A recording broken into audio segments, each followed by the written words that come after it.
नमस्कार जी। नमस्कार सर। क्या नाम है जी आपका? नीमा कोठे, कहाँ से आए हैं आप?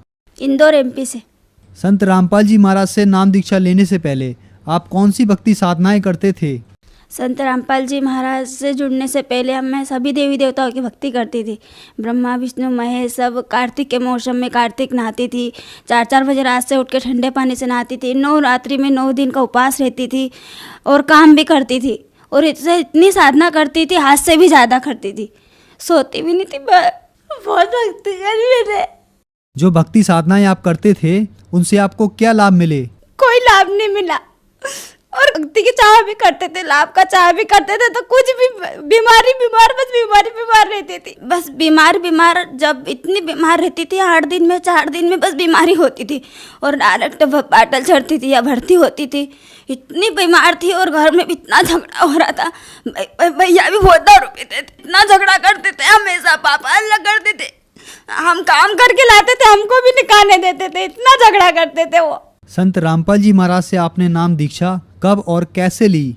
संत रामपाल जी की दया से, उनकी शरण में हम ऐसे गए। जब एक बार पियर गई थी मैं, तो एक हमारे मामा जी थे, तो वो मेरी मम्मी के घर ज्ञान चर्चा कर रहे थे और हम हमारे ससुराल गए थे।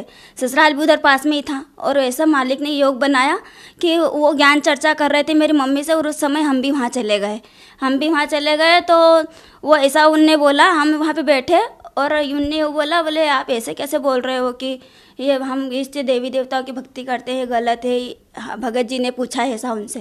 तो फिर वो बोले ब्रह्मा जी विष्णु जी भी और राम भगवान भी आए थे तीर्था में, तो उनको जब किसने भगवान माना था वो चले गए, उनके बाद वो भगवान मान रहे। तो इनको बहुत चोट लगी कि यार ये बात तो सही है, ये बात तो मैंने गौर ही नहीं कभी करी। तो इनको बहुत चोट लगी, बोले तुम साधना टीवी पे सत्संग आता है वो देखना।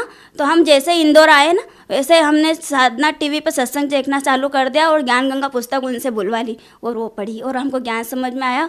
और भगत जी हम सब नाम लेने के बाद लेने चले गए। फिर संत रामपाल जी महाराज से नाम दीक्षा लेने के बाद आपको क्या क्या लाभ प्राप्त हुए? बहुत ज़्यादा लाभ है, उनकी दया तो हमारे पे बहुत ज़्यादा रही है। पहले मेरे को पैसे का इतना मोह था, हद से ज़्यादा मोह था।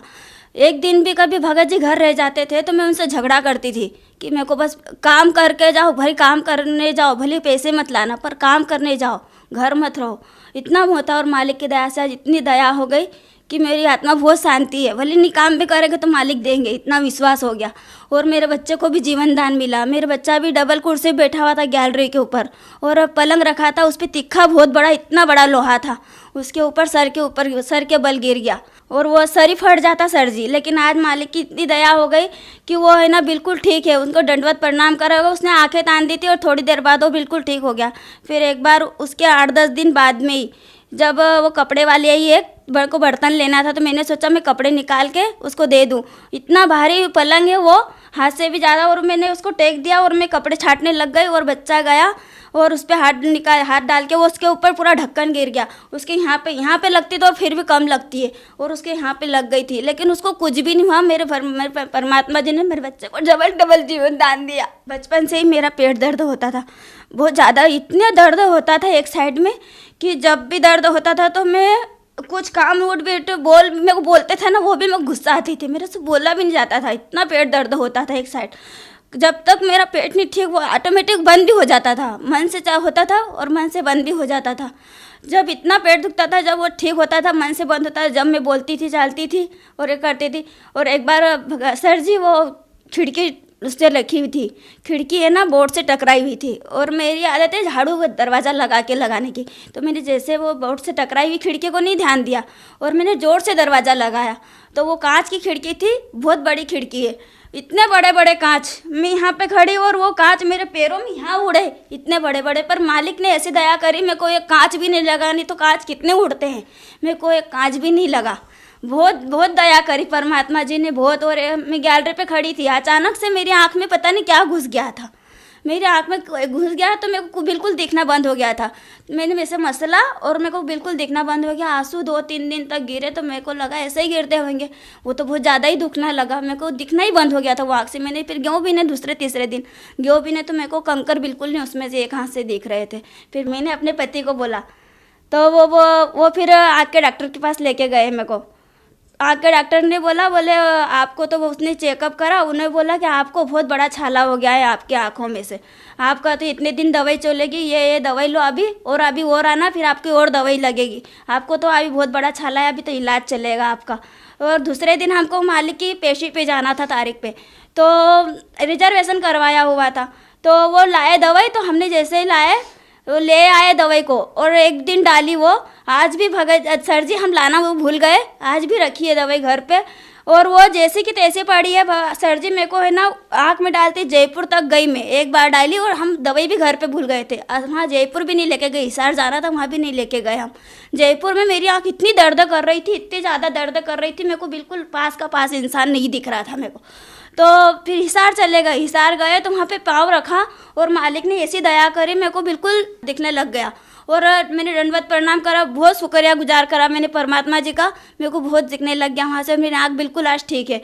और मेरे पति को जब वो बीमा भरते थे पोस्ट ऑफिस का बीमा भरते थे वो, तो उनको हमने मालिक का ज्ञान हो गया, मालिक का ज्ञान हुआ जब हमने सब बीमे तुड़वा दिए, हमारे बहुत बड़े बड़े बीमे लगे थे, हमने सब फर्न बीसी सब हमारे बहुत बड़े बड़े चलते थे, तो हमने सब छुड़वा दिए।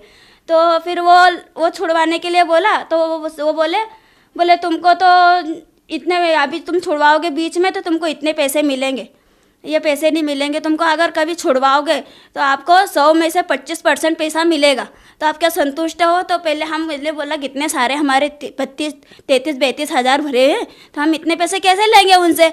मेरे पति ने बोला कि मैं नहीं छुड़वाता, मैं चालू करूँगा, तो हमने 2-3 महीने तक वो भरा ही नहीं था बीच में, तो फिर बोले मैं तो वापस चालू कर देता हूँ, इतने पैसे मैं घाटा नहीं खाऊंगा। तो मेरे पति ने वापस चालू करने का, तो चालू भी नहीं हो रहा था, हम वहाँ गए, हमारे वहाँ चालू करने गए, हमारे सब जो काम के कागजात थे, सब कागज़ थे, सब हम घुमा के आ गए, और वापस चालू भी नहीं हुआ वो। फिर मालिक ने ऐसी दया करी, फिर इनको ही बुद्धि दी परमात्मा जी ने मेरे पति को कि छुड़वाते हैं, जैसा भी जितना पैसा मिले उतना ले लेते हैं, छुड़वा ही लेते हैं, उससे पूरा ख़त्म कर देते हैं। तो इन्हें वहाँ से फॉर्म आया 2-3 दिन बाद, और इनको बोला कि आपको 100 में से 25% पैसा मिलेगा, आप संतुष्ट हो? तो इन्होंने परमात्मा जी को याद करा, सतनाम का जाप करा, दंडवत प्रणाम किया, और इन्हें वो फॉर्म भर दिया। परमात्मा जी की ऐसी दया हुई कि वही आज हमको जहाँ पे 100 में से 25% पैसा मिलना था, उसे बस 6-7 हज़ार रुपये मिलना थे, तो उसमें परमात्मा जी ने ऐसी दया करी 45 हज़ार रुपये मिले हैं, वो आज भी कागज़ हमारे घर पे रुका है। परमात्मा जी ने हमारे भी बहुत दया करी, बहुत ज़्यादा ही दया करी, और आज हम पूरा परिवार बहुत सुखी हैं। आज मालिक की हम सभी भक्ति करते, 4 जन हैं, चारों भक्ति करते हैं। जो जन समुदाय आपको देख रहा है उनको आप क्या संदेश देना चाहते हैं? मैं उनको बस यही संदेश तो नहीं, मैं प्रार्थना करूंगी कि आज सभी दुखी है, बस देवी देवताओं में लगा है, दुखी सब है, पर मान बड़े में इतना है, भगवानों को बदलना नहीं चाहते कि हमारी पीढ़म पीढ़ी करती आ रही बस वही करेंगे, तो ऐसा नहीं है। हम अगर किसी डॉक्टर से नहीं इलाज हो रहा तो दूसरे डॉक्टर के पास जाना चाहिए। परमात्मा जी गुरु जी हमारे यही बताते हैं, संत रामपाल जी महाराज की दूसरे डॉक्टर के पास जाना चाहिए। आप पहले सभी गुरुओं को छान लो, देख लो, ज्ञान सुन लो, फिर मेरे पास आना। आप एक बार जरूर हमारे संत रामपाल जी महाराज का सत्संग सुनो, क्योंकि मनुष्य जीवन बहुत दुर्लभ है, मिलता नहीं बारंबार, तरवर से पत्ता टूट गिरे बहुर न लगता रहा। एक बार जरूर सुनो, आपका ऑटोमेटिक आज पढ़ी लिखी दुनिया है, आज सब किसी को मूर्ख नहीं बना। आप सत्संग देखो, ज्ञान गंगा पुस्तक पढ़ो, और मालिक ने ऐसी दया करी, बहुत सारी पुस्तकें, बहुत सारे चैनलों पे आज सत्संग आ रहे हैं गुरु जी के, संत रामपाल जी महाराज के। आप देखो, आपको खुद पता चल जाएगा क्या सही है और क्या गलत। आज हमारे संत रामपाल जी से एकदम सही ज्ञान दे रहे। संत रामपाल जी महाराज से नाम दीक्षा कैसे ली जा सकती है? संत रामपाल जी के सत्संग बहुत सारे चैनलों पे आते हैं, उसके नीचे एक पीली पट्टी चलती है, उसमें नंबर है, आप किसी पे भी नाम बताओ और एड्रेस बताओगे, जगह जगह हर जिलों में सेंटर खोल दिया है परमात्मा जी ने, वहाँ नाम दीक्षा मिल सकती है और आपका कल्याण हो सकता है। धन्यवाद जी। सत साहिब।